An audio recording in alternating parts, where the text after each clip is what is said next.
जगद्गुरु तुकोबाराचे चिंतन आहे। जगद्गुरु तुकोबारा सांगतात, परमार्थामध्ये जीवन जगत असताना माणसाला बढती हो वाटते। पण आमच्या शुभम महाराजांनी फोन केला होता, म्हणले महाराज तुमची आहे ती तारीख राहू द्या, म्हणजे काल्याच्या आदल्या दिवशी मागणी म्हणत असतो किंवा जागराचा दिवस म्हणत असतो।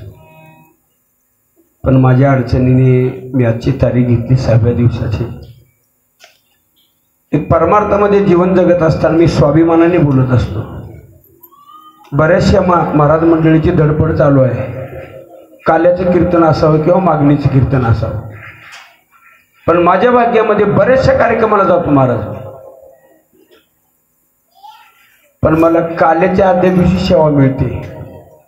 भांडून वशिका लावून मिळत नाही बऱ्याच महाराजांना, पण माझ्या सेवेचं फळ आहे, माझ्या गुरुचा आशीर्वाद आहे। बऱ्याचशा गावाला काल्याच्या आदल्या दिवशी सेवा मिळते। किती भाग्य आहे महाराज माझं।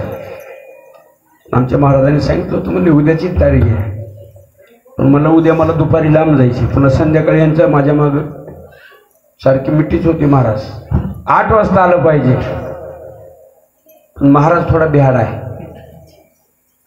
लवकर जाऊ आपण, कशाला म्हणलं आपल्याकडून होऊ द्यायचं। जे काम धरलंय महाराज ते काम केलंच पाहिजे। आताच मी आमच्या महाराजांनी इथं बसल्यानंतर सांगितलं होतं तेव्हा, जी काम आपल्या हातामध्ये धरले ते निश्चयानं काम करायचं, काही होऊ दे आपलं। म्हणून मी ते वेळेवर आलो, तुम्हा सर्व सज्जन मायबापाचं दर्शन झालं। या माकुळी परिवाराने केलेला हा सोहळा, या सोहळ्यामध्ये माझ्यासारख्या छोट्याशा महाराजांना चिंतन सेवा मिळाली, माझं भाग्य आहे। बघा किती आनंदाने कार्यक्रम होतो। कसं असतंय बघा, बँडवरलं लग्न वेगळं आणि हलकीवरलं लग्न वेगळं। हे महाराज आहे ते हलकीवरल्या लग्नाचा, गरीब महाराज आहे, पण समाजाने इतकं मोठं केलंय माझ्या भाग्याने। समाज मला, मी परभणी जिल्ह्यामध्ये जातो महाराज, स्वाभिमानाने सांगत असतो। तिथलचे लोक कीर्तन सुटल्यानंतर म्हणत असतात, महाराज ते तुम्हाला जी समाजानं पदवी दिली आहे ती पदवीला साधण्यासारखा महाराज आहे। भजन करणारा महाराज आहे, दिसायला जरी महाराजासारखा नसला तर समाजाला प्रेम देणारा महाराज आहे। माझ्या गुरुने जेवढी काही ताकद लावली महाराज ती माझ्यासाठीच लावली, इतर शिष्याला लावली असं नसेल मला माहिती, पण माझ्याकडे सर्व गुण संपन्न आहे। जमल असं मी नेहमी करता सांगत असतो, महाराज होणं एवढं काही सोपं नाही महाराज। आता बरेचसे महाराज मंडळी असतील, विना दिल्यानंतर दुसऱ्याकडे विना करतात, हे बघा कसं करायचं।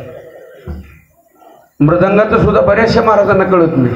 मी नेहमी करता सांगत असतो, ज्या महाराजांना मृदंगाचं कळत नाही ती महाराज मृदंगाचा अपमान करत असतो। ह्याला कळत नाही ती दुसऱ्यावर काहीतरी घरात असतो, अप्सरच लागलं, मृदंग कमीच झाला जास्तच झाला, पण मला सर्व कळतंय महाराज। मी नेहमी करता सांगत असतो, जुन्या काळामध्ये लोकनाट्य असायची, आता सुद्धा आहेत।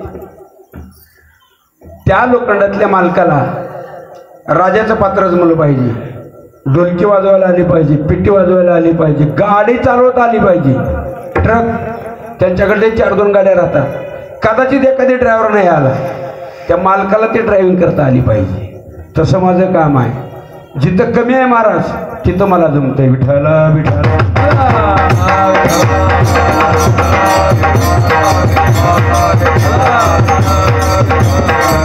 माझ्या भाग्याने सर्व प्राप्त झाले महाराज, आशीर्वाद आहे माझ्या पाठीची। समाजाने जी मला दिलेली ताकद आहे, मला दिलेलं प्रेम आहे महाराज, ते सर्व माझ्याकडे आहे। स्वाभिमानाने सांगत असतो।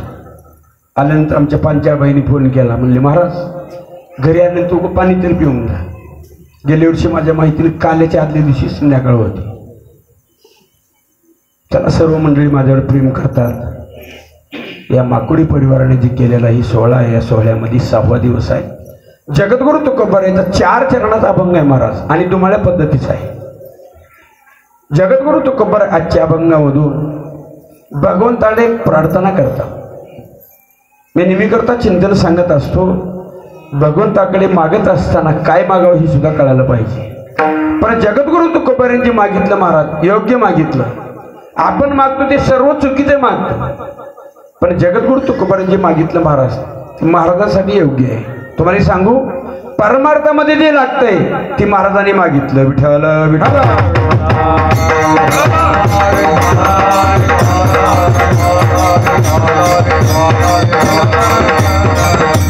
जगद्गुरु तुकोबारांनी भगवंताकडे मागितलं. महाराज काय मागितलं? मागून मागून मालक नाही व्हायचं. जगद्गुरु तुकोबारांनी भगवंताकडे मागितली, मालक होण्याची इच्छा नाही केली.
तुझा विसर न व्हावा. जगद्गुरु तुकोबारांनी भगवंताकडे मागणी मागितली. महाराज भजन करण्यासाठीच मागणी मागितली. मी नेहमीकरता सांगत असतो ज्यांच्याकडे ऐश्वर्य आहे त्यांना देवाची ओळख नाही महाराज. तुम्हाला सर्वच्या सर्वच नाहीत महाराज. बरेचसे मंडळी ऐश्वर्य संपन्न असताना सुद्धा देवाकडे जातात, देवाचं भजन करतात. तुम्हाला एक सांगू, मी नाव नाही कोणाचं घे, आमच्या भागामध्ये असा एक ऐश्वर्य संपन्न माणूस आहे महाराज. स्नान झाल्यानंतर ज्ञानेश्वरी वाचतो. स्नान झाल्यानंतर ज्ञानेश्वरीच्या 5 तरी वेळा जगद्गुरु तुकोबाराच्या गात्याचं दर्शन तरी घेतल्याशिवाय राहत. किती ऐश्वर्य महाराज. मी नेहमी करता सांगत असतो भजन करण्यासाठी किती ऐश्वर्य असू द्या, किती वेळ लागते महाराज. स्नान झाल्यानंतर कमीत कमी गात्याचं तर दर्शन घ्या, ज्ञानेश्वरीचे तरी दर्शन घ्या. लय वेळ लागत नाही. अहो 24 तास माणसं इकडे तिकडे पळतात आणि 2 मिनिटासाठी देवासाठी वेळ दिलं पाहिजे.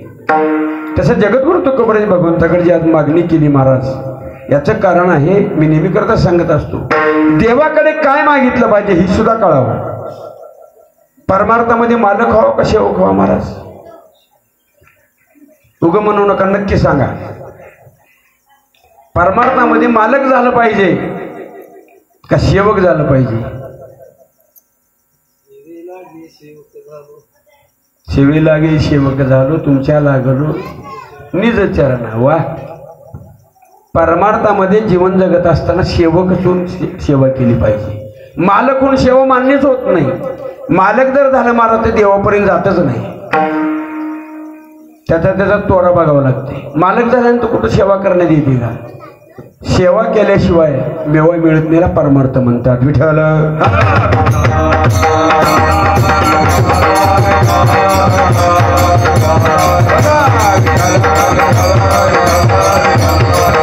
मग जगद्गुरु तुकोबारांनी सांगतात देवा मी सेवक होण्यासाठी नेमकं कोणतं पुण्य केलं पाहिजे? मला सेवक व्हायचंय, मग नेमकं कोणतं पुण्य केलं पाहिजे? ही जगद्गुरु तुकोबारांची भगवंताकडे प्रार्थना आहे. कोण पुण्य त्यांचा होईन सेवक. मला देवा सेवक व्हायचे, मी नेमकं काय केलं पाहिजे? जगद्गुरु तुकोबरे सांगतात, सेवक होण्यासाठी पुण्यच करावं लागते महाराज. सहजासहजी हाताला नाही लागत. कोण पुण्य त्यांचा होईन सेवक, कोण पुण्य त्यांचा होईन सेवक, कोण पुण्यांचा होईन सेवक. चाल सांग का गुरुजी? तुम्हाला महाराज असं कसं काय चाली सांगायची? जिंकून पडाला माझा ग पहिलवान, कोण पुण्य त्यांचा होईन सेवक. जे द्वंद्वाधिक दुरावले, आयुष्यभर मे मज दावे नारायणा. संत श्री जगतवंदे जगद्गुरु श्री तुकोबाराय अभंगाच्या पहिल्या चरणाच्या उत्तरार्धात सांगतात, कोणतं कोण पुण्य केलं पाहिजे सेवक होण्यासाठी, आणि सेवक झाल्यानंतर नेमकं काय होतंय? द्वंद्व जाते. मी नेहमीकरता चिंतन सांगत असतो, जोपर्यंत आपल्या जीवनातलं द्वंद्व गेलं नाही तोपर्यंत केलेला परमार्थ शून्य आहे. विठ्ठल विठ्ठल.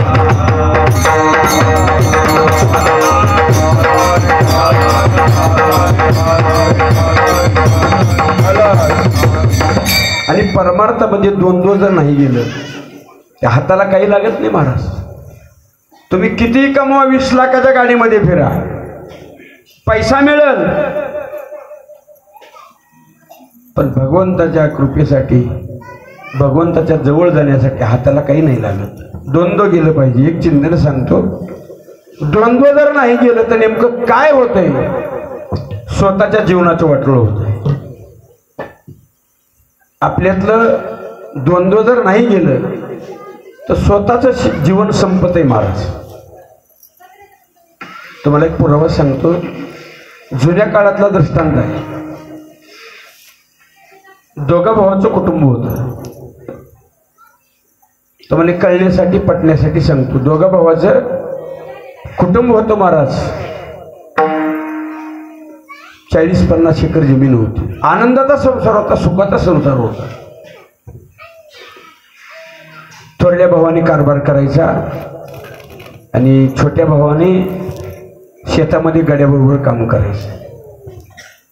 आनंदी संसार, सुखाचा संसार. बघता बघता असे बरेचसे दिवस निघून गेले. थापता का जास्त आहे जरा.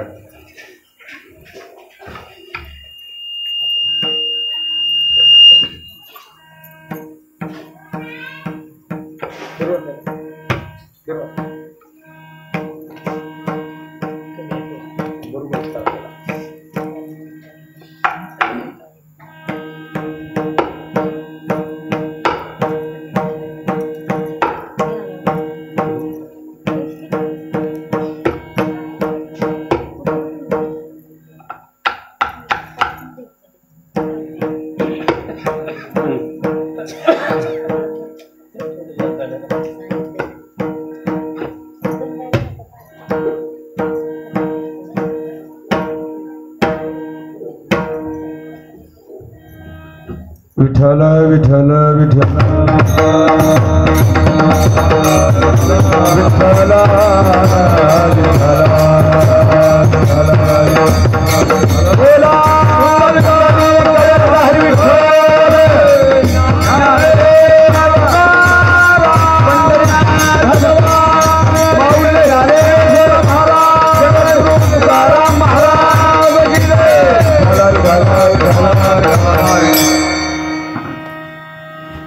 छोट्या भावाने गड्याबरोबर काम करावं. 4-2 गडी असायचे महाराज. आनंदाचा संसार होता. दोघांची मुलं 10-12 वर्षाची होती लेकरं. एके दिवशी धाकट्या सुनाने म्हणजे धाकट्या भाऊजीने थोरल्या भाऊजीकडून जे झालेला प्रकार सर्व पाहिला आणि एके दिवशी आपल्या मालकाला सांगितलं, हो तुम्ही कितीतरी काबाड कष्ट करता गाडीबरोबर. तुमच्या भावाचं आतापर्यंत जी बरं होतं ती मलाही बरं वाटत होतं. तुमचे भाऊही आनंदाने चालत होते. तुम्ही शेताकडे इकडे तिकडे काम करता. पण या 4-2 दिवसामध्ये मी थोडं वेगळं पाहिलं. त्या मालकाने सांगितलं नेमकं काय झालंय. अहो 4-5 दिवसाखाली आपल्या लेकरासाठी जे काही केलंय त्यांच्या लेकरामध्ये आणि आपल्या लेकरामध्ये थोडा भेद वाटला. मी गेल्या आठवड्यापासून पाहते नेमकं काय ते, पण आज माझ्या दृष्टीमध्ये आले. ते छोट्या भावाने सांगितलं नेमकं काय झालंय. मी जे सांगते ते तुम्हाला नाही खरं वाटणार. तुमच्या भावावर विश्वास आहे. तुमचा थोरला भाऊ आहे, मोठा भाऊ आहे, तुम्ही आदराने चालता. मी दुसऱ्याच्या घरचे आलं, माझं नाही तुम्हाला काही खरं वाटणार. मग तुम्ही काय करा, तुमच्या स्वतः डोळ्यांनी बघा नेमकं काय होते. त्या ग्रस्ताने विचार केला, म्हणलं आतापर्यंत कधी नाही असं झालं. आता नेमकं काय म्हणते हिचं ऐकलं पाहिजे. एक तुम्हाला वाक्य सांगू, पत्नीचं ऐकायचं बरं का, कोणी असू द्या. माझ्यासहित सांगतो, जीवनातल्या 99 गोष्टी जरी आपल्या खऱ्या झाल्या, तिची एक तर गोष्ट खरी असते महाराज. तिचं ऐकलं, तिच्यापासून आपल्या जीवनातलं कल्याण होणार आहे, लक्षात ठेवा. कदाचित तुम्ही कुठल्या एखाद्या वाईट प्रसंगामध्ये जर तुम्ही जाल, त्या वेळेला पत्नी सांगणार आहे जाऊ नका बरं का, ही बरं नाही, यामध्ये तुम्ही पडू नका. पत्नीचं ऐकायचा महाराज. 99% तुमचं खरं आहे, पण 1% तरी त्या बिचारीचं खरं आहे. त्या ग्रस्ताने ऐकलं महाराज. म्हणजे आपली पत्नी जी म्हणते ते ऐकलं पाहिजे. तिने सांगितलं तुम्ही नित्यनेमाने शेताकडे जाता, तुम्ही काय करा, आजचे दिवस तुम्ही आजार आल्यासारखं सोंग करा. त्या ग्रस्ताने ऐकलं महाराज. 2 मजली घर होतं, जुन्या काळातलं. लाकडी मोठे मोठे दारं होते, चिरबंदी वाडा होता. दुसऱ्या मजल्यामध्ये आजार आलेलं सोंग केलं. तो वरी आराम करण्यासाठी गेला. खरा आजार नव्हता, पण सोंग केलं.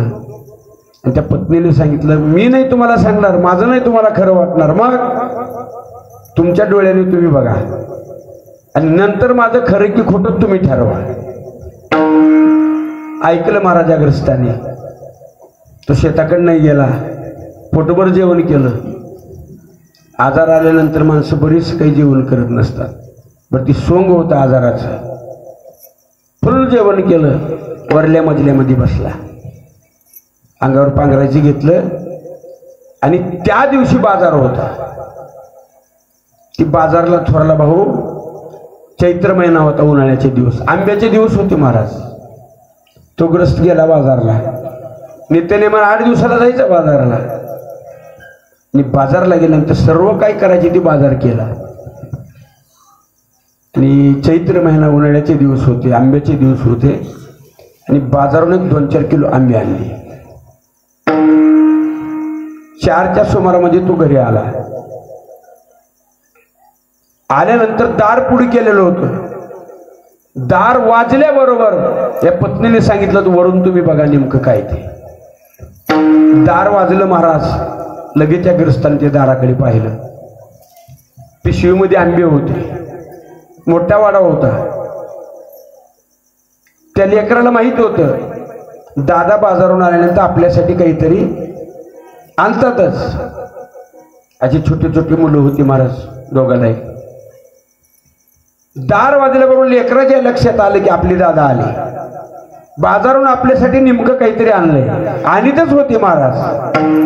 पण नेहमी करता सांगत असतो, मुलं जे असतात महाराज, छोटे लेकरं, ही जी मुलं असतात ज्यांना कळत नाही, ती मुलं देवाघरची फुलं असतात, लक्षात ठेवा. त्या लेकराने काय कळाले. दार वाजल्याबरोबर लेकराच्या लक्षात आलं की आपल्यासाठी दादाने आपल्याला नेमकं काहीतरी निश्चित आणलंय. दार वाजल्याबरोबर ह्याही पत्नीने सांगितलं होतं, मालक दार वाजल्याबरोबर तुम्ही तुमच्या डोळ्यांनी बघा नेमकं काय ते. दार वाजलं महाराज. याही ग्रस्तांवरून पाहिलं.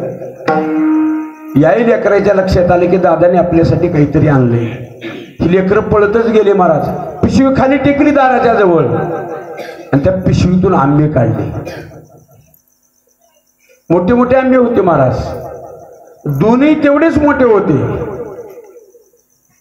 पण या हातामध्ये एक आंबा घेतला, डाव्या हातामध्ये एक आंबा घेतला. या लेकराने येत असताना दोन बाजूने दोन लेकरं आली महाराज. ज्या हाताकडून हिरवा आंबा होता त्या हाताकडून स्वतःच लेकरू येत होत आणि ज्या हातामध्ये पिवळा आंबा होता त्या बाजूने भावाचा मुलगा येत होता. आले महाराज लेकर, त्या ग्रस्ताने सोंग केलं, माझे वाघा आले, माझा नाही माझे वाघा आले.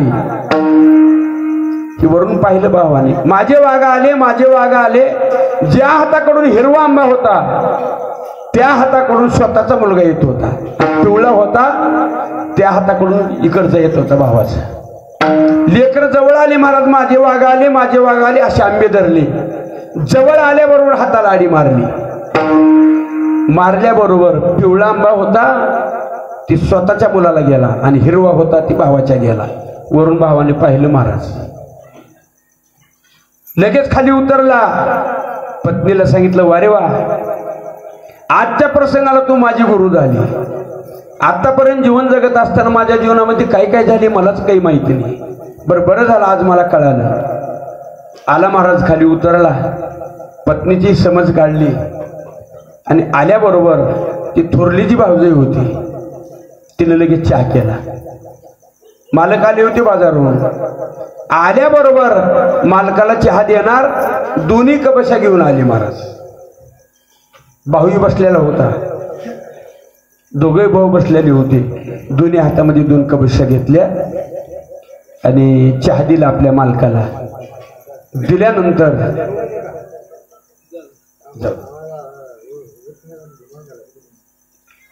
विठाला विठाला विठाला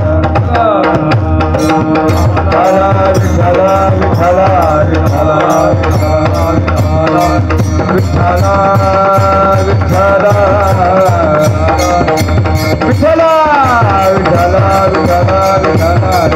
विठाला विठाला विठाला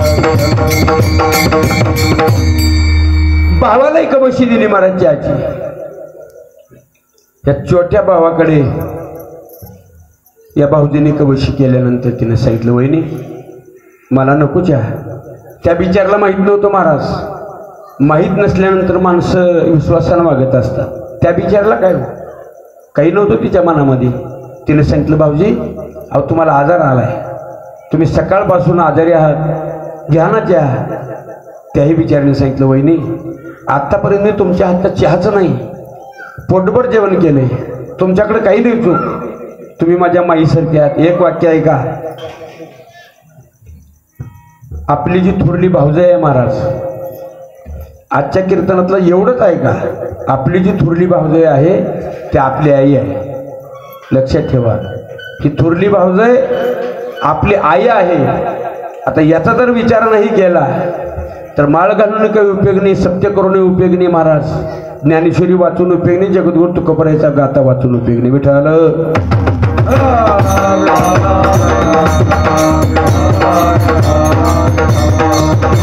परमार्थ लौकिक नाहीच, परमार्थ स्वतःसाठी आहे. परमार्थामधले एकच शिका, दुसऱ्याला समजत असताना मोठं समजायला शिका. दुसरा समोरचा कुणीही असू द्या, कसाही असू द्या, कुठल्याही जाती धर्माचा असू द्या, एवढंच करा, समोरून येते ते आपल्यापेक्षा मोठं आहे. एवढं जर कळालं तर परमार्थातला सार आहे. विठ्ठल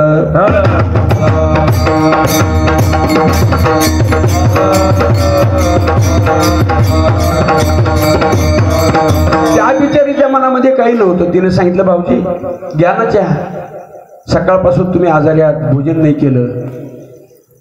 तिने सांगितलं, वहिनी आतापर्यंत तुम्ही मला पोटच्या लेकरासारखं सांभाळला, तुमच्याकडे नाही चूक, पण आज नाही मी चहा घेणार. का?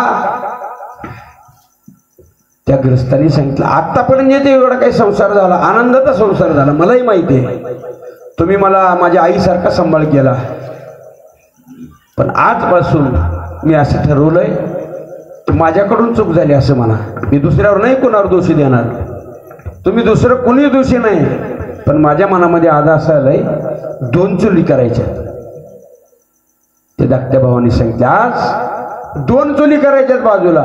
तिने सांगितलं बाबूजी अहो लेकरासारखं सांभाळलं तुम्ही म्हणता काय झालं नेमकं. त्या ग्रस्ताने सांगितलं वहिनी आतापर्यंत जे काही परमार्थ केला संसार केला यामधलं मला नाही काही कळालं. पण माझ्या भावाला मी बापाठाई समजत होतो, तुम्हाला आईसारखं समजत होतो. पण आज माझ्या मनामध्ये असं आले की 2च चुली करायचे. काय झालं ज्या वेळेला लेकरं आले दादाच्या हातामध्ये 2 आंबे होते महाराज. एक हिरवा होता आणि एक पिवळा होता. आल्याबरोबर दादानी माझे वाघा आली दादाची भाषा ऐकली. मी वर बसलेलो होतो. आतापर्यंत माझी पत्नी सांगत होती तुमच्या दादाकडून चुका होतात तुम्ही लक्ष द्या. पण माझ्या पत्नीचं नाही आतापर्यंत मी ऐकलं.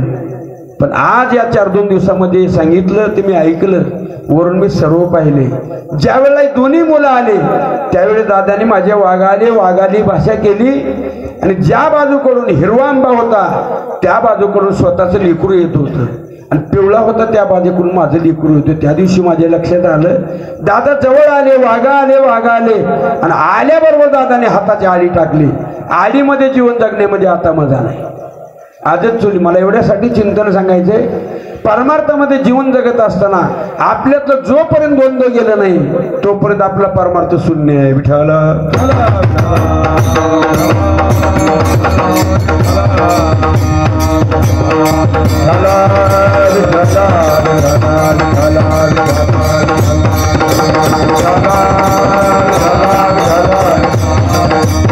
कोण पुण्य त्यांचा होईन सेवक जिहे द्वंद्वादिक दुरावेल किंवा दुरावले.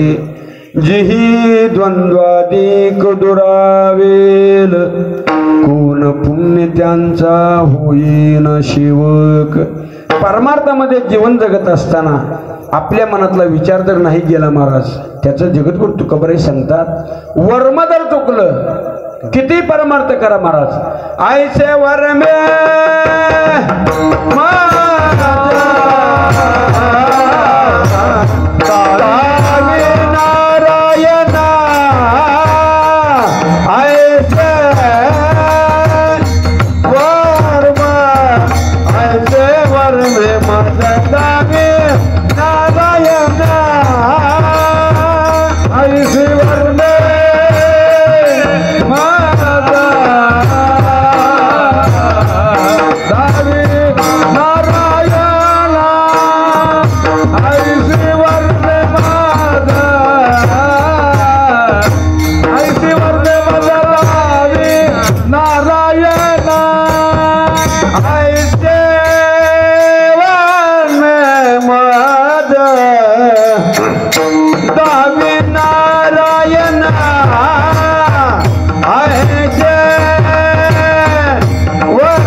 आजवर में माता नारायण करित खुना प्रगतोनी आयचे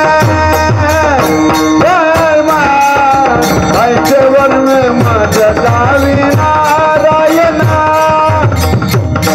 आयचे वर में माता आयचे वर में माता दावी नारायण आयचे वर में माता दावी नारायण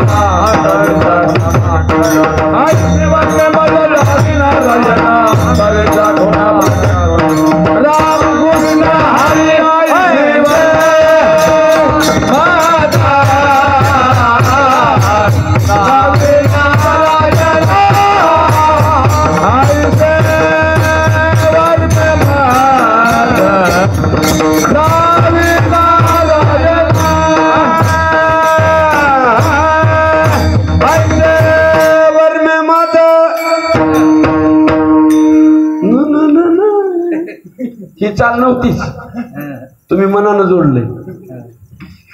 ऐशेवर मेमद दावी नारायणा अंतरीच्या खुना प्रगटोनी संत श्री जगतवंदे जगद्गुरु श्री तुकोबाराय चिंतन सेवेसाठी निवडलेले अभंगाच्या दुसऱ्या चरणातून सांगतात. वर्मदर तुकलं महाराज.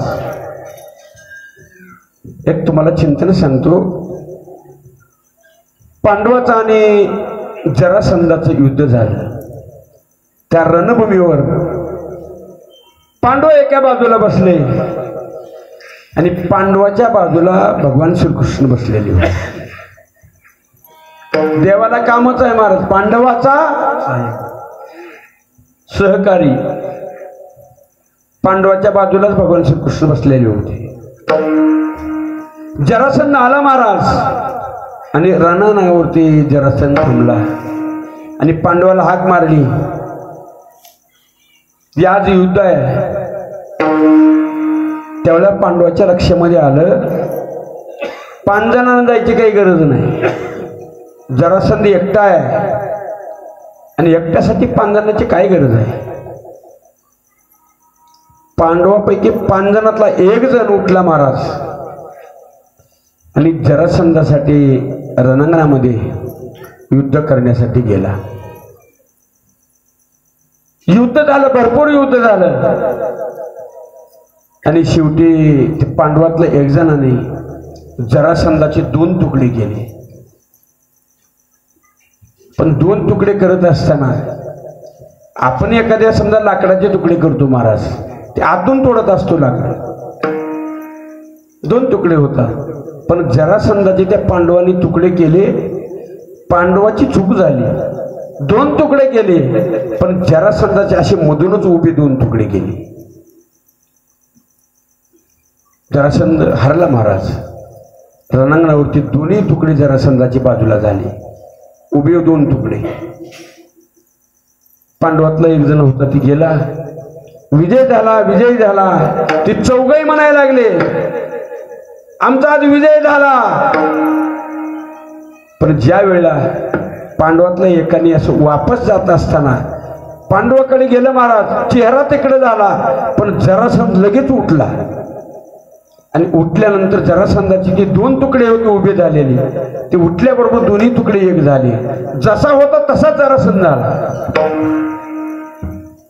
आणि पांडवाला तर वाटलं की आपला विजय झाला, आपला विजय झाला. गेला महाराज.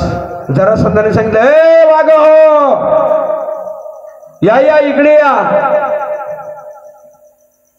कृष्णाने पाहिलं महाराज. जरासंधाने हाक मारली. त्यातला एक जण होता, त्या हरला. कृष्णाने सांगितलं, अरे वेडे होती, थांबा तेव्हा तिकडे बघा.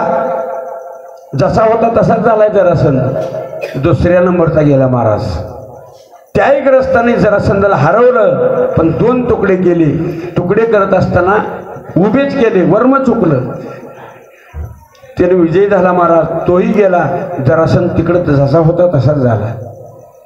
5ही पांडव गेले पण जरासंधाने जे पहिल्याला केलं तीच प्रकार झाला. 5 जणांनी उभे तुकडे केले होते. जरासंध जसा होता महाराज जशाचा तसा जरासंध उभारला. 5ही पांडव दुःखी झाले आणि डोळ्यातून अश्रू आले. पांडव म्हणायला लागले, देवा अरे तुमच्या जवळ आहे मी, तुमचा मेहुणा आहे. पांडवातला कोणाचा मेहुणा आहे महाराज? भगवान श्रीकृष्ण. 5ही पांडवापैकी नेमकं मेहुणा कोणाचा आहे सांगा?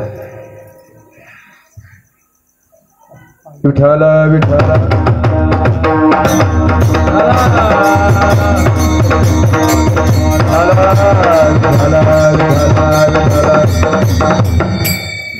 आता इथलचं नाही म्हणत, तिकडचं म्हणतो बांडीवरचं. किलोची टाळ छटाकावर आली महाराज. 5ही पांडवापैकी भगवान श्रीकृष्ण कोणाचा मेहुणा होता? अर्जुनाचा.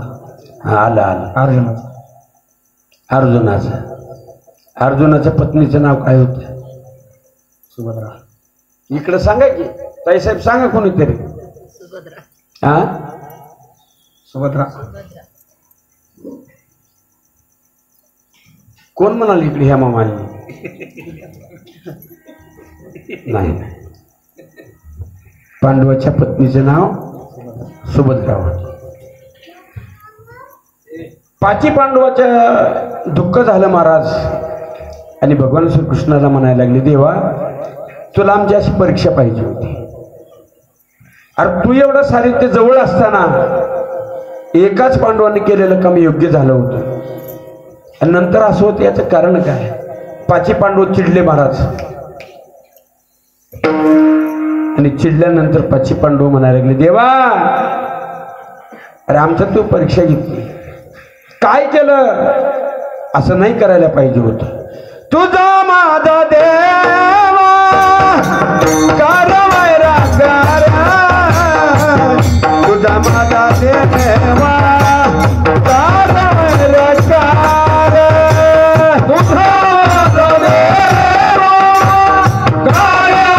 तुझा माझा देवा कारवायरा कार,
तुझा माझा देवा कारवायरा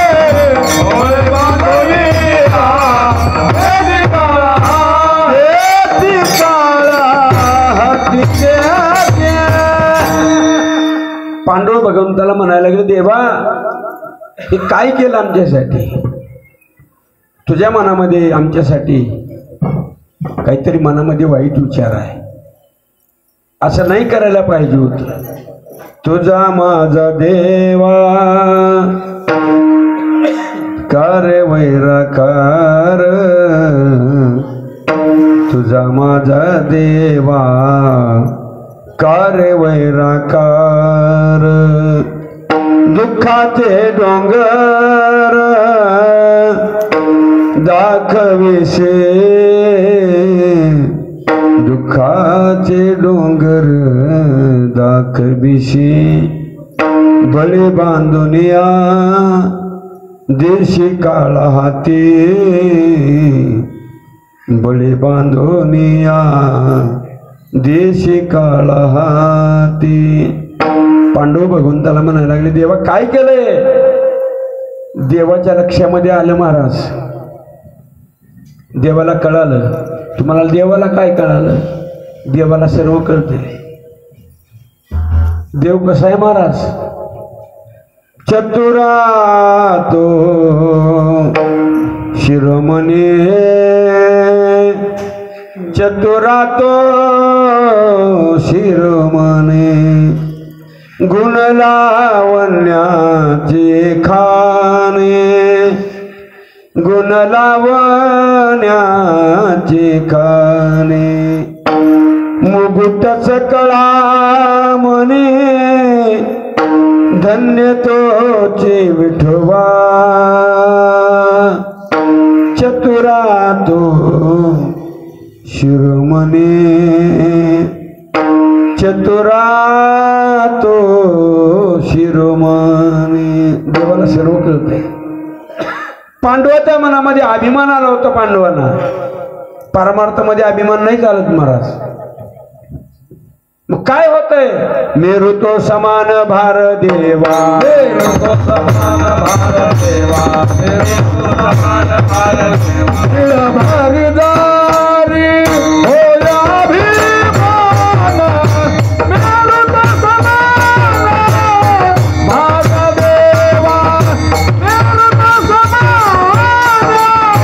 भारदारी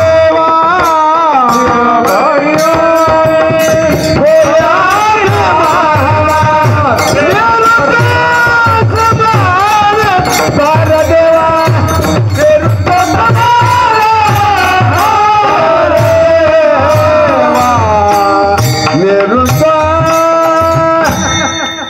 देवाला अभिमान नाही सण होत. तिळमरी उदरी होय अभिमान, भारतो समान, मेरू तो समान भार. मेरू तो समान भार देवा. देवाच्या डोक्यावर ओझं होते महाराज. किती होत आहे? 1 किलो 2 किलोच आहे. मेरू पर्वत आहे. मेरू पर्वत आहे एवढं. म्हणून देवाला जो परमार्थामध्ये जीवन जगत असताना ते देवाला सण होत नाही. का? देवाच्या डोक्यावर ओझं होते महाराज. पांडवाचं जे ओझं होतं ते भगवंताच्या डोक्यावर होतं. भगवंताच्या लक्षात आलं की यांना अभिमान आला. भगवंतानी थोडं हास्य केलं. तुम्हाला एक सांगू, इंदुरीकर महाराज म्हणत असतात बघा, माणसानं खदखद हसावं मोकळं. त्या हसण्याच्या पाठीमागं काही नसते, मोकळंच्या मोकळं. पण काही माणसं अशी हुशार राहतात महाराज, गालत हसतात. गालत हसणारी कपटी असतात. मोकळं हसता, काय चुकल काय लागू बागो दिवाळी होईल ते होईल महाराज. जमलं तरी कृष्ण अर्पणच म्हणायचा, नाही जमलं तरी कृष्ण अर्पण. पण भगवान श्रीकृष्णाने ज्या वेळेला पांडव हरले त्यावेळेला भगवान श्रीकृष्णाने थोडं गालामध्ये हास्य केलं. मग तर लई चिडले पांडव, तर लई चढले. सांगितलं देवाला, देवा कशासाठी तुम्ही हसताय? त्यावेळेस भगवंताने सांगितलं, अरे तुमचं वर्म चुकलंय. तुम्हाला असं वाटत होतं जरासंध तुमच्या पुढे, एकच पांडवातला 1 जण बस झाला. अरे तुम्ही 5ही गेलात तर ते जरासंध नाही हरला. त्याचं उत्तर असं आहे, तुम्हाला अभिमान आला होता. मग तुम्ही एक करा, 4 जाण्याची गरजच नाही. तुमच्या 5 जणातला 1 जर गेला तर जरासंध निश्चित हरला म्हणून समजा. मग कारण सांगतो मी, तुमचं वर्म चुकलंय. आमच्या महाराजाला कळालंय. आमच्याकडचीच आहे ती लोक. जेवढी जेवढी इथं आले तेवढी मी बरीचशी लोक ओळखलीत महाराज. तिकडे एक महाराज बसलेले आमच्याकडचीच आहेत. तिकडे 1-2 महिलाही आल्या महाराज. लक्षात आलं आणि भगवान श्रीकृष्णाने सांगितलं, जा आता युद्ध करा. आणि युद्ध केल्यानंतर मी सांगतो ते करा. केलं महाराज. जरासंधाचे 2 तुकडे केले आणि भगवंताने सांगितलं असं करा. ती तुकडे जे आहेत ती बाजूबाजूला टाकलेली, काही करू नका. डावीकडचा उजवीकडे टाका आणि उजवीकडचा डावीकडे टाका, बघू काय होतं. आता ज्या वेळेला जरासंधाचे तुकडे गेले, माझ्या हाताकडे लक्ष द्या, असे तुकडे केले, ती बाजूला टाकले, नंतर असे झाले. पण करत असताना ज्या वेळेला तुकडे केले महाराज, त्यावेळेस भगवंतांनी सांगितलं, इकडच्या बाजूचा तुकडा डावीकडे टाका, डावीकडचा उजवीकडे टाका. टाकल्यानंतर ही 2 हात कधीच एक नाही होणार. भगवंतांनी वर्म सांगितल्यानंतर पांडवाच्या लक्षात आलं. तसं जगद्गुरु तुकोबराय सांगतात, वर्म जर चुकलं महाराज मग काही खरं नाही. ऐशे वर्मे मज दावी नारायणा, अंतरीच्या खुना प्रगटुने विठोबा रखवाले.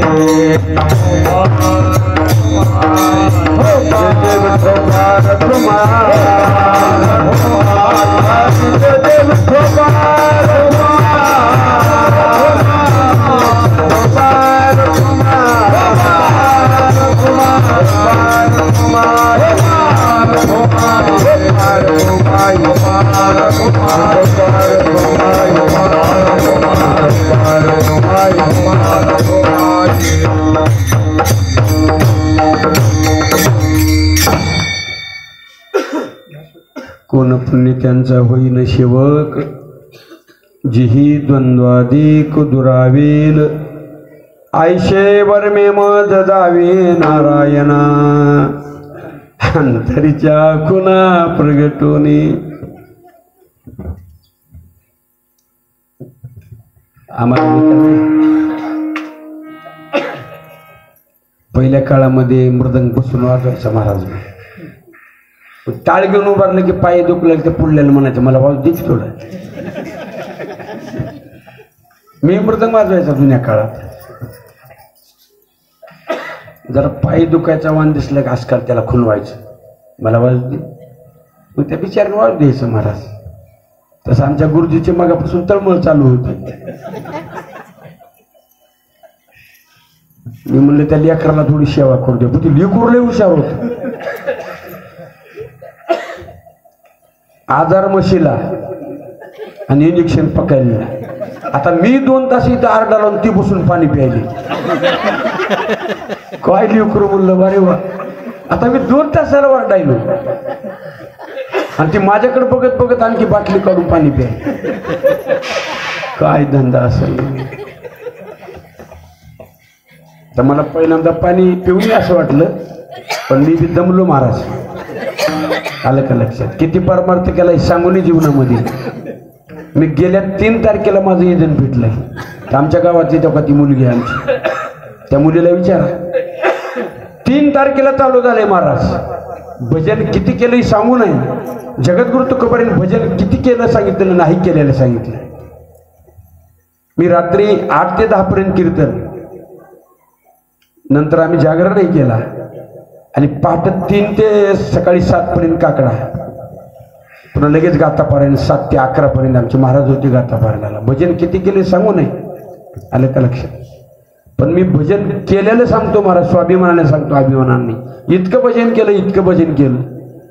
आणि मला असं वाटतं की आता बसूनच कीर्तन करावं, पण नाही. आणखी माझं वय झालं नाही. मी बसून करूच नाही असं मला वाटतं.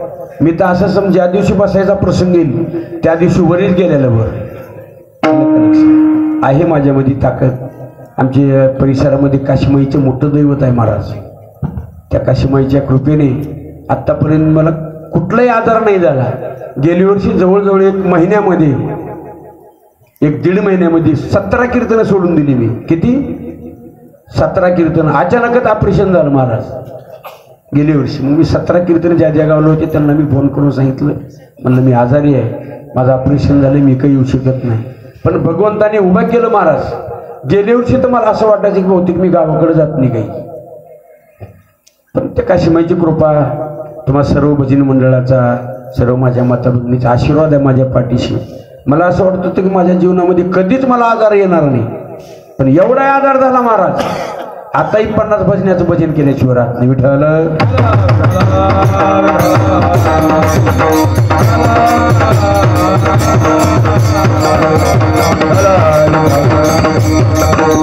माझ्या गुरुजींनी मला भरपूर ताकद दिली. मी माग किनगावला गेलो होतो कार्यक्रमाला. सावता महाराजांच्या पुण्यतिथीचा कार्यक्रम बरेच वर्षांनी माझ्याकडे आहे. भरपूर समाज असतो, टाळकरी भरपूर असतात महाराज. तुम्ही होतो का नाही त्या कार्यक्रमाला? मग कीर्तन चालू झाल्यानंतर 2 चरण झाले महाराज. मग मी असं म्हणलं की अभंगाच्या पहिल्या चरणात महाराज असं म्हणतात, अभंगाच्या द्रुपदामध्ये 2ऱ्या चरणात असं म्हणतात म्हणून सांगितलं. ते टाळकरीने प्रमाणच नाही उचललं. मी तर रामकृष्ण हरीपासून काय लावायचं तेवढा जोर लावित असतो. मी कोणाच्याच हातात कारभार देत नाही महाराज. आणि कारभार खरं वनवेरा जावा. घरात 2 जर कारभारी झाले तर 1000ची साडी आणलेली त्याला पटत नाही आणि 1100ची आणलेली ह्याला पटत नाही. त्यासाठी घरात कारभार एकच असावा. मग मी 2 चरण झाल्यानंतर बघितलं महाराज प्रमाण कोण म्हणेल का. मग मी म्हणायचं महाराज अभंगाच्या पहिल्या चरणात तसं म्हणली, 2ऱ्या चरणात तसं म्हणली. ती गप उभारली. फक्त ती लिस्टची होती महाराज, नावं लावायची. मलाही कळलं. आमच्या गुरुजी सारखा एक वही घेऊन थांबला होता तिकडे, नारायण महाराज धानोरकर. फक्त यादीला नावं लावल्यासाठी उभारली होती. मी 2 चरणाला पाहिलं म्हणलं, तिसऱ्या चरणात महाराज असं असं म्हणतात. कुणीच म्हणलं, त्यांना सांगितलं तुम्हाला माहिती आहे म्हणलं अच्युत महाराज कोण आहे, 100 बसण्याची ताकद माझ्यात आहे म्हणलं, फक्त तुम्ही शानी म्हणून मी तुमच्याकडे बघायलो, तुम्हाला काही तर मान दिला पाहिजे, तुम्ही जाणकार म्हणले म्हणून मी तुमच्याकडे बघायलो म्हणलं, प्रमाण म्हणताल का म्हणून. तुम्हाला माहिती आहे म्हणलं 100 बसणी माझ्यापाशी झोकावं लागते. विठाला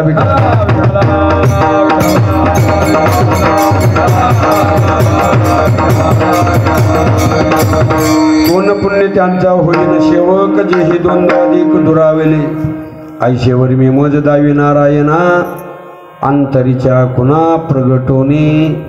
कुठलं तर एखादी वर्म सांगण्यासाठी गुरुची तर कृपा असली पाहिजे किंवा संताची तर कृपा असली पाहिजे. जगद्गुरु तुकोबरा सांगते, वेड्या अरे तुला संतच कुठला तरी मार्ग दाखवते. जगद्गुरु तुकोबारीने ज्या वेळेला सांगितले का साधकांनी प्रश्न केला, महाराज संताची भेट सहजासहजी होत नाही महाराज, अभंगात बहु आवाखाडा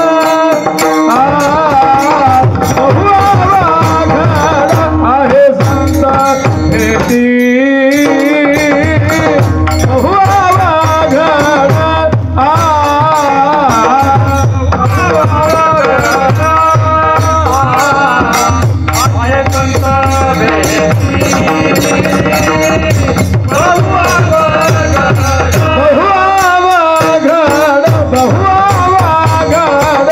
आहे संता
अवघड आहे संत भेटी किंवा अशी संत भेटी, तरी जगजेटी करुणा केली.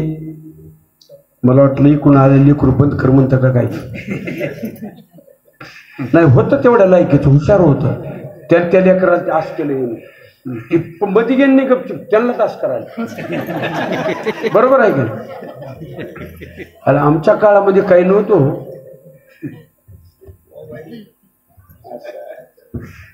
त्या लेकराला गप बस म्हणून त्याने हात केला, ते बी आस करायला असं आहे का? आताच दावाले का असला हात? आणखी लय वेळ आहे. नाही नाही असं कधीच होत नाही की नाही. तुम्ही चांगलं राहा, तुमची लेकरं चांगली निघणार हे ध्यानात ठेवा. एक जगद्गुरु तुकोबाराचं चिंतन आहे, शुद्ध बीजा पोटी फळे रसाळ गुमठी. तुमच्यासाठी प्रमाण म्हणलंय त्या लेकरासाठी, आहे की नाही. चांगलं वागल्यानंतर चांगलंच होते महाराज. असं कधी घडले सांगा महाराज? आमच्या गावामध्ये एक जणांना आंबाडी पेरली आणि झुंजळा आला, असं कधीच होत नाही. जे पेरले महाराज तीच उगवते. जगद्गुरु तुकोबारे सांगतात, संताची भेट होण्यासाठी भगवंताची कृपा लागते. बहु अवघड आहे संत भेटी. मग महाराज एवढी संताची भेट दुर्मिळ आहे, मग नेमकं काय करावं लागलं? तरी जगदेटी करुणा केली, भगवंताची जर कृपा झाली महाराज, संताची भेट निश्चित होते. पण संताची भेट सहजासहजी होतच नाही. फक्त संताची भेट होण्याची भगवंताची कृपा पाहिजे. ऐशी कैसे आने भेटतील संसाधू, ऐशी कैसे आने भेटतील साधू.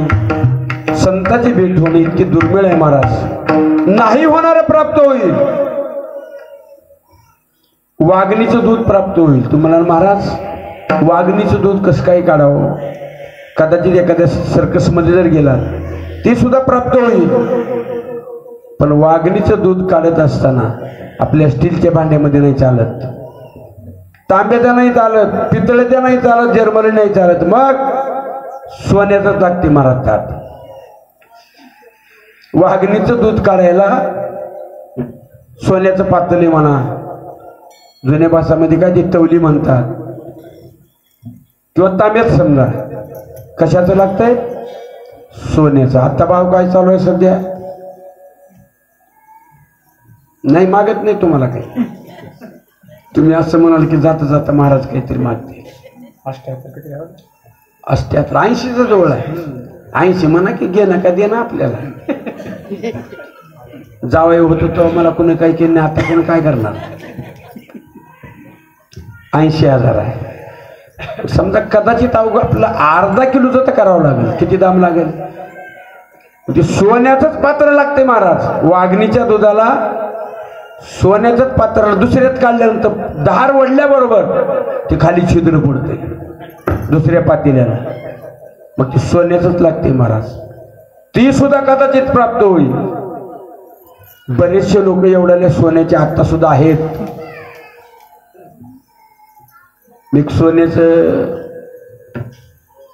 काय म्हणतात ते बिस्किट का काय म्हणतात, माझ्या समोर एक जणांना तोडलेलं बघितले महाराज. मलाही सोनं लागणार होतं. मी म्हणलं सोनं तर द्या एक एवढं, नाही तर सोन्याला लागलेले पैसे तर द्या. त्या ग्रस्ताने सांगितलं महाराज पैसे काही नाहीत घरी. मग तुम्हाला सोनं देतो काय 10 तोळे लागणार आहे. ते 10 तोळ्याचं माझ्या समोर महाराज ते बिस्किट तोडलं. आहेत आता सुद्धा श्रीमंत आहेत बरेचसे लोक.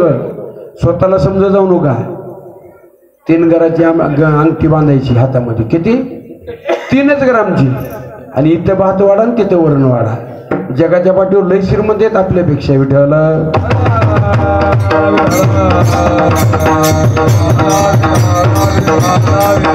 बहु अवघड आहे संत भेटे, तरी जगजेटे करुणा केले. ऐशेवर मी मोज दावे नारायणा, अंतरीच्या खुणा प्रगटून. संताची तर कृपा झाली महाराज. नेमकं काय होतं त्याची अवस्था शेवटच्या चरणात सांगतात. तुका म्हणे मग नये वृत्तीवरी, सुखाची शेजारी पहुडेन. जगद्गुरु तुकोबरे सांगतात भगवंताची जर कृपा झाली आणि संताची जर प्राप्ती झाली महाराज, तर त्याची अवस्था कधी होती शेवटच्या चरणात सांगतात. तुका म्हणे मग नये वृत्तीवरी, सुखाचे शेजारी पहुडेन. जगद्गुरु तुकोबरे सांगतात संताची जर कृपा झाली तर त्या माणसाची, त्या साधकाची अशी अवस्था होती. सुखाचे शेजारी पहुडेन नये वृत्तीवरी. जगद्गुरु तुकोबरे सांगतात त्याची अवस्थाच देवरूप होती महाराज. एक जगद्गुरु तुकोबरेचं चिंतन आहे. भगवंताची जर प्राप्ती झाली, जर भेट झाली महाराज, तर ते सर्वस्वाला विसरत असतो. देहा भाव हरपला, देह भाव हरपला, तुझ पाहता विठ्ठला, तुझ पाहता विठ्ठला. कळू नये सुख दुःख तान हार पली. लागली भूक, मनुष्य सर्वस्वाला विसरत असतो. ही जगद्गुरु तुकोबरे सांगतात अशी अवस्था होती. तुका म्हणे मग नैवृत्तीवरी, सुखाचे शेजारी पहुडेन, आयशेवर मे मज दावे नारायणा, अंतरीच्या खुना प्रगटोने. उर्वरित वेळ झालाय महाराज. कंप्लीट 9च्या अगोदर 1 मिनिटानं भजन चालू होते. 9 ते 11 आरतीला आपलं 11च्या पुढे नक्कीच जाणार आहे. माझ्या माहितीने 25,000चा तरी वेळ झाला. 9 ते 11 अवतावर तरी 10:30 हो. दुसरीकडे लगेच कुठतरी खेळ असते. तसं आपला उर्वरित 9 ते 11 वेळ झालाय महाराज. आता जर समजा एखाद्या वेळेस कीर्तन आता जर पुढे गेलं 10-15 मिनिट तर वर टाइम लागणार आहे बरं का. हा बा 10-15 मिनिटं जर पुढे गेले महाराज तर ड्रायव्हरला कंडक्टरला वर टाइम देतेच की शासन. आता मी तर महाराज आहो की. हा ती शुभमला अगोदर सांगितले बाबा गोड लागाले म्हणून जर वेळ जर पुढे गेला तर वर टाइम पे जाताला घेतल्याशिवाय राहणार नाही. महाराज ऐका, सर्व प्रेम करणारा महाराज आहे. मी माग केस तालुक्यामध्ये गेलो होतो कीर्तनला. माळेगाव म्हणून आहे बघा तिकडे केस तालुक्यात. तिथं बोलता बोलता असं बोलून गेलो, माणसं दुसऱ्याला कमी समजतात बर का, पण आपण सुद्धा स्वतःला कधी कमी समजतो. आपण परमार्थामध्ये कुणीतरी आहोतच. आणि आपलं जीवन जगत असताना आपण स्वच्छ जर जीवन जगलं महाराज आपल्याला कुणीच वाईट म्हणणार नाही. आपणही कमी नाही समजायचं. फक्त जीवन जगत असताना निर्मळ जीवन जगा. ऐका वाक्य मी त्या माळेगावच्या कीर्तनामध्ये सांगितलं. माझ्यासारखा महाराज, एक स्वाभिमानाने सांगतो, माझ्यासारखा महाराज प्रेम देणारा महाराज दुसरा अच्युत महाराजच असेल. दुसरा महाराज कुणी प्रेम देत नाही महाराज. भजनी असू द्या, वादनकार असू द्या, गायक असू द्या, साऊंड सिस्टीमवाले असू द्या, श्रोते मंडळी असू द्या, माझ्या माता भगिनी असू द्या, मी दुसऱ्याला कधीच कमी समजत नाही. जेवढे संस्थेतले विद्यार्थी आहेत महाराज आतापर्यंत त्या संस्थेला माझ्या माहितीने छोटे मोठे 50,000 महाराज आले असतील महाराज. किती? 50,000. पण माझी गाडी गेल्याबरोबर 5-25 लेकरं तिथं जवळ येतात. मग तिथले संस्था चालक म्हणत असतात आतापर्यंत इथं 50,000 महाराज आले, पण कोणत्याही महाराजाची गाडी आत गेटच्या मध्ये गेल्याबरोबर एकही लेकरू महाराजाच्या जवळ जात नाही. त्याचं कारण काय? मी काही करत नाही महाराज. त्या लेकरासाठी मी कधी एक चॉकलेट नाही नेलं. आलं का लक्षात? फक्त एकच नेलं जात असताना माझ्या जी मुखातली वाणी आहे, माझा जे स्वभाव आहे, एवढंच मी सोबत जात असतो. छोटे छोटे लेकरे शिकायला गेल्यानंतर गाडीतून उतरल्याबरोबर लेकरं माझ्या जवळ येतात. फक्त मी पाठीवरून हात फिरवत असतो. बाळा बरं आहे का रे? आई वडील कधी आलते का? तुझ्या आईचं नाव काय? तुझ्या वडिलाचं नाव काय? तुझं गाव कुठलं? कितवा बोल चालू आहे? तू म्हणत असतो रामकृष्ण हरची महाराज 10वा बोल चालू आहे. एखादी म्हणत असतो माझी एखादी लगी चालू आहे, एखादी म्हणत असतो माझी एखादी सरपट चालू आहे. बाकी काहीच म्हणत नाही महाराज. आणि गाडीतून कीर्तनावरून आल्यानंतर गाडीमध्ये बसल्याबरोबर तरी 25 लेकर दुसरी जमावतात. सर्वांच्या पाठीवरून हात फिरवत असतो. बाकी काही त्यांना देत नाही. मी नेहमीकरता सांगत असतो आपलं थोबाड नीट ठेवा.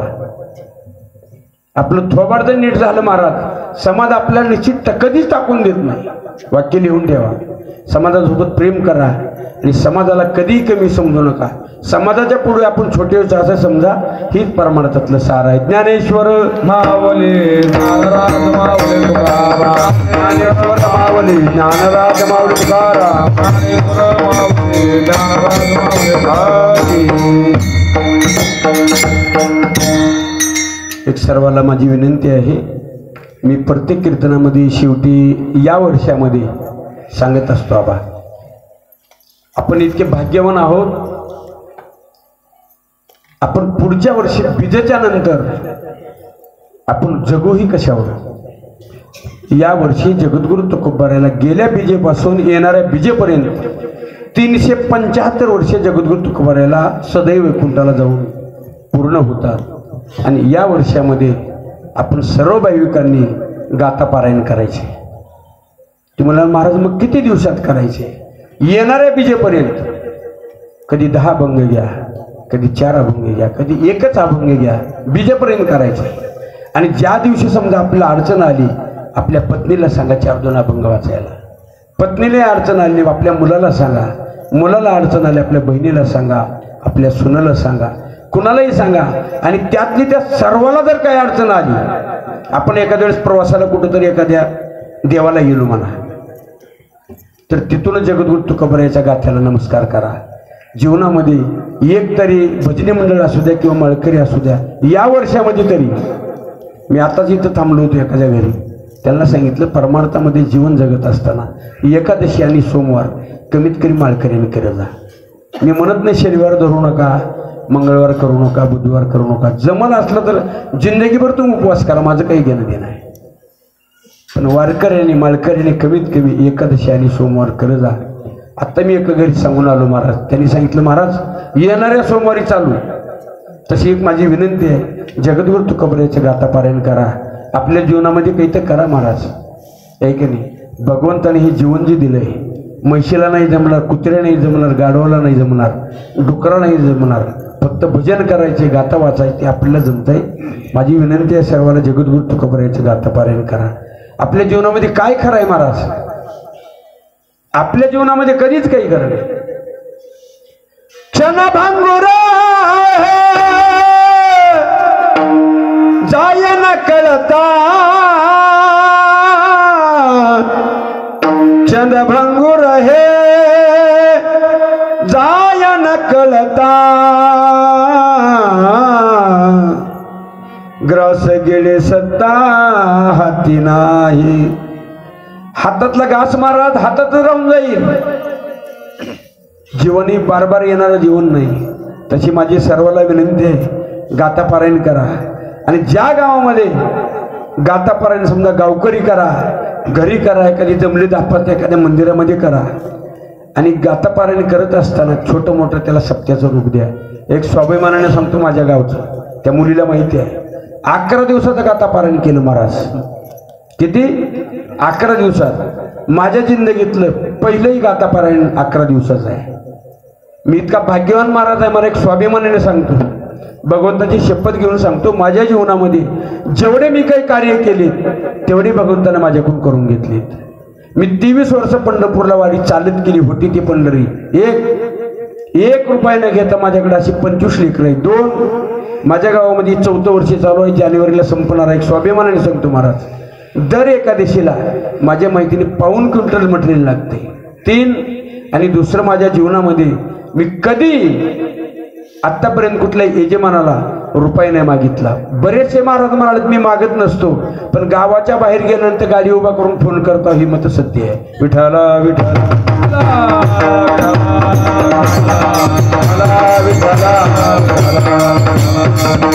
आणि पंढरपूरमध्ये गेले 8-10 वर्षाखाली दशमी गुरुवारी आली होती, आठवते गावा. एक 8-10 वर्ष झाली. मागं सुद्धा दशमी पाहुणे गुरुवार पर्व काळ आहे, म्हणून त्या पर्व काळाला मी 3 वर्ष पंढरपूरला सप्ताह गाथा पारायण केलं महाराज. आणि एक बडवे म्हणून तहसीलदार सोलापूरचे पंढरपूरला आले होते त्या यात्रेला, माघवारीला. आणि दुपारच्या पंक्तीला मी नित्यनेमाने एक मंडळ बोलवायचे महाराज.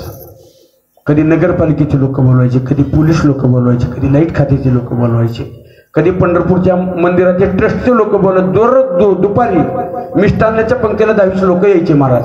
आणि एके दिवशी योग लागला सोलापूरचे तहसीलदार बडवे म्हणून, त्यांना मी विनंती केली, म्हणलं साहेब दुपारी या वारकरीमध्ये भोजन करायला. त्यांनी सांगितलं महाराज काही अडचण नाही येतो. ते आले महाराज. आल्यानंतर लाल दिव्याची गाडी आली. आता आमचे असे छोटे असे मंडप टाकलेले असायचे. आमच्या काही 50 महिला होत्या, 50 भजनी होती. पहिल्या पंक्तीला साहेबाची गाडी आली. लोकांनी ज्यावेळेला तिकडून गाडी आली त्यावेळेस असं वाटायचं की लाल दिव्याची गाडी नेमकं कुठं चालले, काय भानगड झाले, असं लोकांना वाटायचं. मला बरेचसे दिल्लीतले लोक, सप्त्यातले लोक म्हणायचे महाराज तुमच्याकडेच कसं काय लाल दिव्याची गाडी आली, काय झालं होतं. मी नंतर त्यांना सांगितलं असं मी जेवायला बोलावलं होतं. ती मंडळी आली महाराज, भोजनही केलं. आणि शेवटी सांगितलं तहसीलदार साहेबांनी, साहेब महाराज मला थोडं 2 गोष्टी बोलू द्या. म्हणून काय अडचण नाही साहेब. साहेबांनी सांगितलं 65 एकर आत्ता जे निर्माण झालंय, 65 एकरामध्ये किती प्लॉट आहेत महाराज? त्या 65 एकरामध्ये आम्हाला 5 प्लॉट मिळाली आणि त्या आम्ही 5 प्लॉटमध्ये सप्ताह केला. साहेबांनी सांगितलं की 65 एकर जे इथं तयार झालंय, निर्माण झाल्यानंतर पहिला टाळ लातूर जिल्ह्यातला अच्युत महाराजांच्या सप्त्याचा वाजलाय. साहेबांनी सांगितलं 65 एकरातला पहिला टाळ लातूर जिल्ह्यातला अच्युत महाराजाच्या गावचा किंवा अच्युत महाराजाचाच वाजलाय.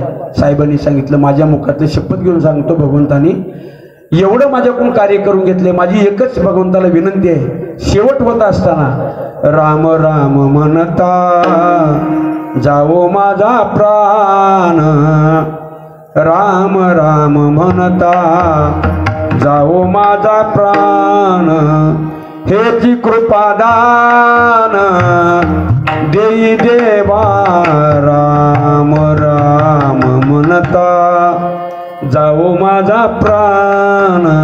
कुठलीही मला अपेक्षा नाही महाराज, भगवंतानी माझ्याकडून भजनच करून घ्यावं हीच माझी इच्छा आहे. सर्व भाविकांना सूचना, जगद्गुरु तुकोबरायचं गाथा पारायण करा. तुकाराम तुकाराम तुकाराम तुकाराम तुकाराम तुकाराम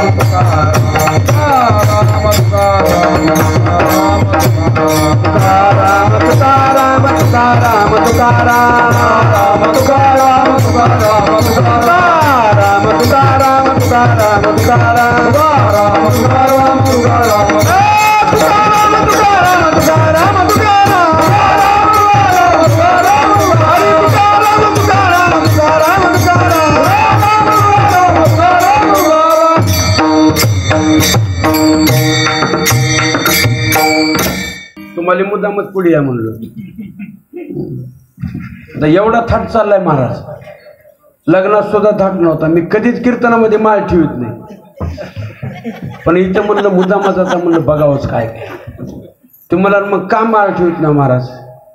ते हारानं मला सकाळी गेल्यानंतर शिव्या बसलेल्या,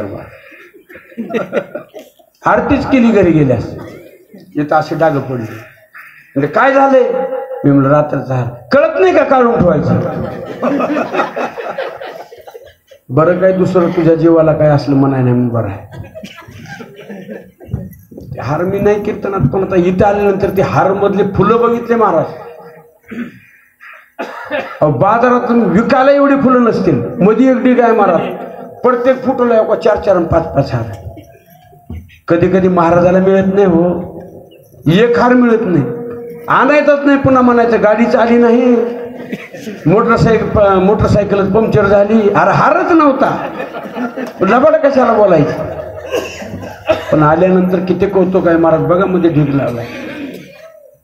बाजारात फुटो एवढे काही नसत्याला, तेव्हा मध्ये तिथं ढिगच आहे, इकडं सुद्धा आहे. आनंद आहे महाराज, असंच करत आहे. परमार्थामध्ये एवढं सुख आहे महाराज. संसार किती थाटू थाटू करतील माणसं, पण या परिवाराने सुंदर असा कार्यक्रमाचं नियोजन केलं आणि माझ्यासारख्या गरीब महाराजाला सप्ताहातील 6व्या दिवसाची चिंतन सेवा मिळाली. आणखी आता होणार आहे आपली आता डबल कुस्ती एक पण आळंदीमध्ये आहे का नाही गुरुजी? आळंदीमध्ये आहे तुमच्याकडे एक कार्यक्रम आहे. पण दुसरी एक साताऱ्याची माझ्या मैत्रिणी तिथे एक सप्ताह आहे. 2-4 कार्यक्रम आहे तिथे. आणि ते काय व्हायले, समाजाला भूळ आहे म्हणून कुणी ताण आहे बघायला.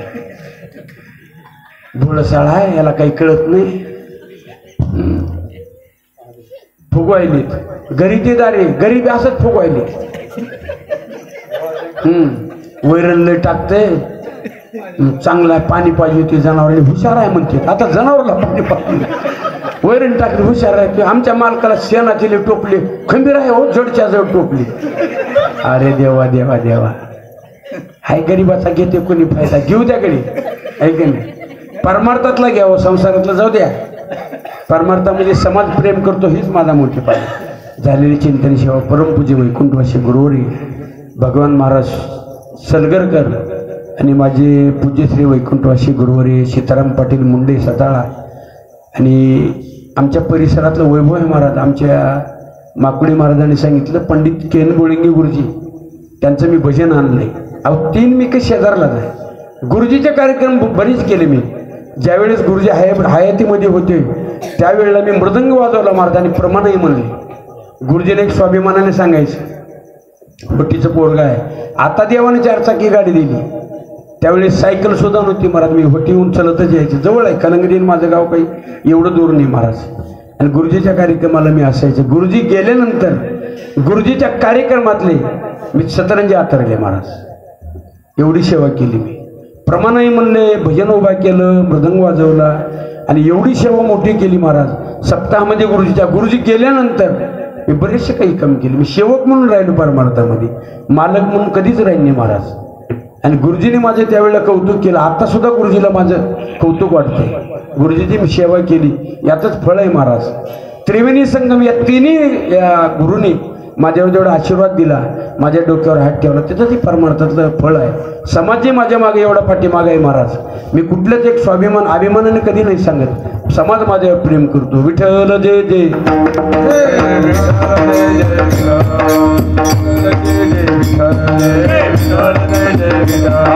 बोलिले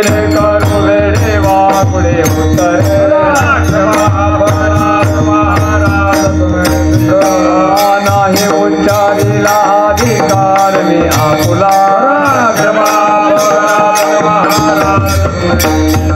सामान्य ज्ञानेश्वरा राखा पाया पैकी करा